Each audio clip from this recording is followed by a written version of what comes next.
Welcome back to all. Public health and sanitary engineering എന്ന പാഠഭാഗത്തെ 13ാമത്തെ video ആണിത്. നമുക്ക് ക്ലാസ്സിലോട്ട് പോകാം. അപ്പോൾ ഇവിടെ സിസ്റ്റം ഓഫ് സീവറേജ് ആണ് നമ്മൾ പഠിക്കാൻ പോകുന്നത്.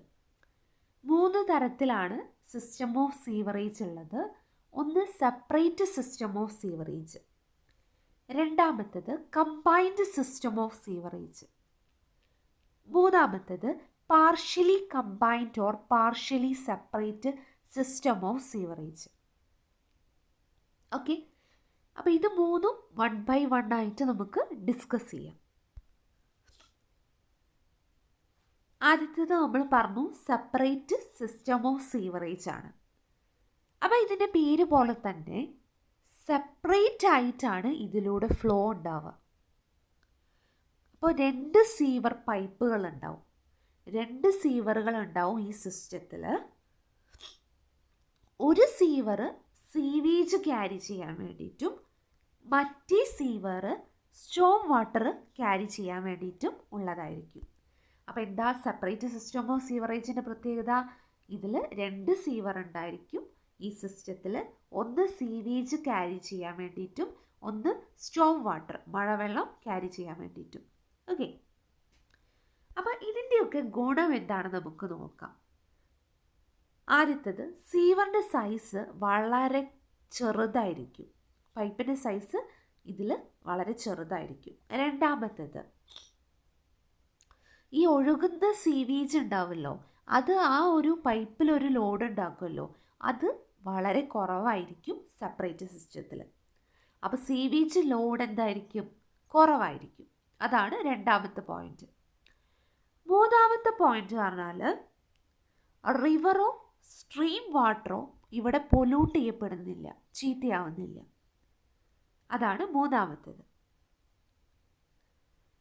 അപ്പം നാലാമത് പറയണത് without any treatment rain water or storm water can discharge into stream of river.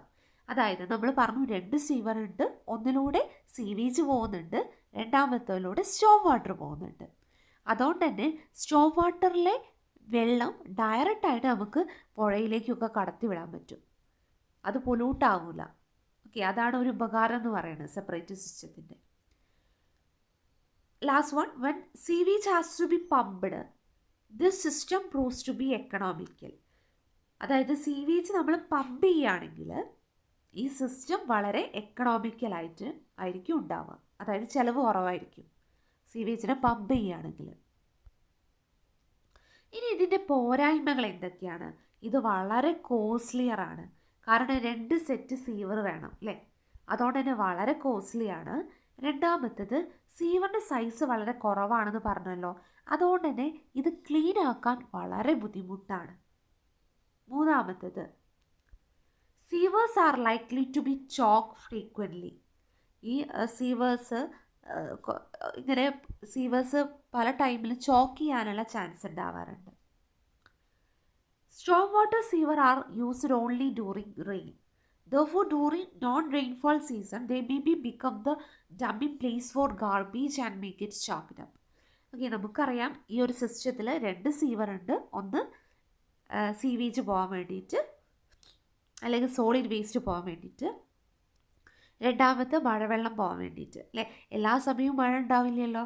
Okay, അപ്പോൾ മഴ ഇല്ലാത്ത സമയങ്ങളിൽ ഈ ഇതിലൂടെ ഗാർബേജ് വേസ്റ്റ് പോവും, അപ്പോൾ അങ്ങനെ ചോക്കിങ്ങിന് കാരണമാവാറുണ്ട് ആ സീവർ.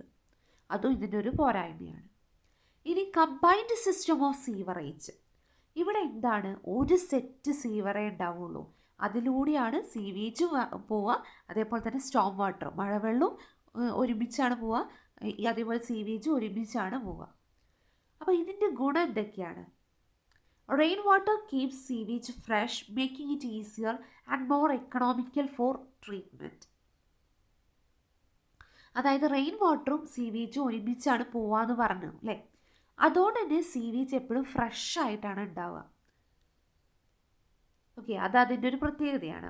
മഴവെള്ളം കൂടി അതിലൂടെ പോകുമ്പം ആ സീവേജ് എപ്പോഴും ഫ്രഷ് ആയിട്ടായിരിക്കും, ബാഡ് സ്മെല്ലോ കാര്യങ്ങളോ ഒന്നും ഉണ്ടാവില്ല. പിന്നെ ഡൈലൂഷൻ, നമുക്കറിയാം ഡൈലൂഷൻ, വെള്ളത്തിൽ ഡൈലൂട്ട് ചെയ്യുന്നത് ഒരു ബെസ്റ്റ് ട്രീറ്റ്മെൻറ്റ് മെത്തേഡാണ് അല്ലേ. വേസ്റ്റ് കുറയ്ക്കുന്ന ഒരു ട്രീറ്റ്മെൻറ്റ് മെത്തേഡാണ് ഡൈലൂഷൻ. അപ്പോൾ ഡൈലൂഷൻ ഒരു itself a good method for treatment. Automatic flushing is provide by water. നമ്മൾ വാട്ടർ ഉപയോഗിച്ചിട്ട് ഒരു ഓട്ടോമാറ്റിക് ആയിട്ട് ഫ്ലഷിംഗ് ഒക്കെ ചെയ്യാൻ പറ്റും. Because of bigger size of sewer cleaning is easier. വലിയ സൈസ് പൈപ്പാണ് ഇവിടെ ഉപയോഗിക്കുന്നത്, അതുകൊണ്ട് തന്നെ ക്ലീനിങ് ഒക്കെ വളരെ എളുപ്പമായിരിക്കും. പിന്നെ this is simple method of collection and house plumbing is economical. ഇത് വളരെ സിമ്പിൾ മെത്തേഡ് ഓഫ് കളക്ഷൻ ആണ്, മാത്രമല്ല അതിൻ്റെ ഹൗസ് പ്ലംബിങ്ങും എന്താണ്, എക്കണോമിക്കലാണ്. ഇതിൻ്റെ മെയിൻ്റനൻസ് കോസ്റ്റ് ഒക്കെ കുറവായിരിക്കും, റീസണബിൾ ആണ്. Only one set of sewer is required in system. ഒരു സെറ്റ് സീവർ മാത്രം ഇതിൽ മതി, അതൊരു ഉപകാരമാണ് അല്ലേ. ഇനി ഇതിൻ്റെ ഡീമെറിറ്റ്, നേരത്തെ പറഞ്ഞു സൈസ് വളരെ കൂടുതലാണ്. അപ്പോൾ അണ്ടർഗ്രൗണ്ടിലൂടെയൊക്കെ പൈപ്പ് പോകുമ്പോൾ കൂടുതൽ മണ്ണ് എക്സ്കവേറ്റ് ചെയ്യേണ്ടതായിട്ട് വരും, എടുത്തൊഴിവാക്കേണ്ടതായിട്ട് വരും. ഇനി dry weather flow. The dry weather flow being a small amount of total flow, the large size sewer would often result in causing silting up of low velocity. എന്താ പറയുന്നത്, നമ്മൾ സീവേജ് പഠിക്കുമ്പോൾ പറഞ്ഞിട്ടുണ്ടായിരുന്നു ഡ്രൈ വെതർ ഫ്ലോ അല്ലേ. അപ്പോൾ dry സീസണിൽ സീവേജിൻ്റെ flow കുറവായിരിക്കും. അപ്പോൾ ഈ വലിയ പൈപ്പ് കൊടുത്തു കഴിഞ്ഞാൽ സീവേജിൻ്റെ വെലോസിറ്റി അവിടെ കുറവാകുമ്പോൾ അത് സിൽട്ടിങ്ങിനൊക്കെ കാരണമാവും. ഓക്കെ, സിൽട്ടിങ് ഒക്കെ കാരണമാവും.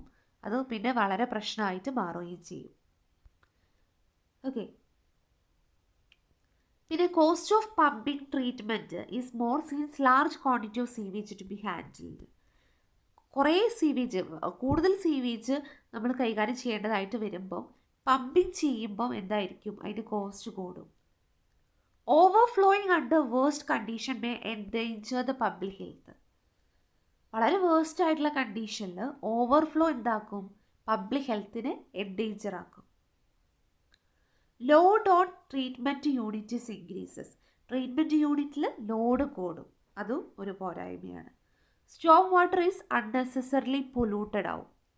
സ്റ്റോം വാട്ടർ എന്താ ചെയ്യും, സ്റ്റോം വാട്ടറും സീവേജും ഒരുമിച്ചാണ് പോകുന്നത്. അപ്പോൾ സ്റ്റോം വാട്ടർ എന്തായിരിക്കും, പൊല്യൂട്ടഡ് ആയിപ്പോവും, ചീത്തയായിപ്പോവും അല്ലേ. സീവേജ് കാരണം അതും ചീത്തയായിപ്പോവും.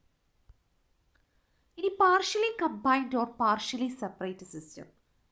ഇവിടെ എന്താ പ്രത്യേകത എന്ന് പറഞ്ഞാൽ ഒരു സെറ്റ് സീവർ മാത്രമേ ഉള്ളൂ. അപ്പം മഴയൊക്കെ കുറവുള്ള സമയത്ത് ഈ സീവേജും റെയിൻ വാട്ടറും ഒക്കെ ഒരുമിച്ച് ഒരു പൈപ്പിലൂടെ സീവറിലൂടെ പോകും. ഇപ്പം സ്റ്റോം വാട്ടർ മഴവെള്ളത്തിൻ്റെ ലിമിറ്റ് കൂടുമ്പോൾ നമ്മൾ ഇത് സെപ്പറേറ്റ് ആയിട്ട് വേറൊരു സീവറിലൂടെയാണ് ഇത് കൺവേ ചെയ്യുക. അതുകൊണ്ടാണ് ഇതിനെ പാർഷ്യലി കമ്പൈൻഡ് അല്ലെങ്കിൽ partially separate system of sewerage എന്ന് പറയുന്നത്. അപ്പോൾ ഇതിൻ്റെ ഒരു ഗുണം എന്ന് പറഞ്ഞാൽ ഇതെപ്പോഴും ഒരു ഹൗസിൻ്റെ ഡ്രെയിനേജ് സിസ്റ്റത്തിനെ വളരെ സിംപ്ലിഫൈ ആക്കും. മാത്രമല്ല അതേപോലെ തന്നെ സീവറിന് റീസണബിൾ ആയിട്ടുള്ള ഒരു സൈസ് കൊടുക്കും. വളരെ എക്കണോമിക്കലാണിത്.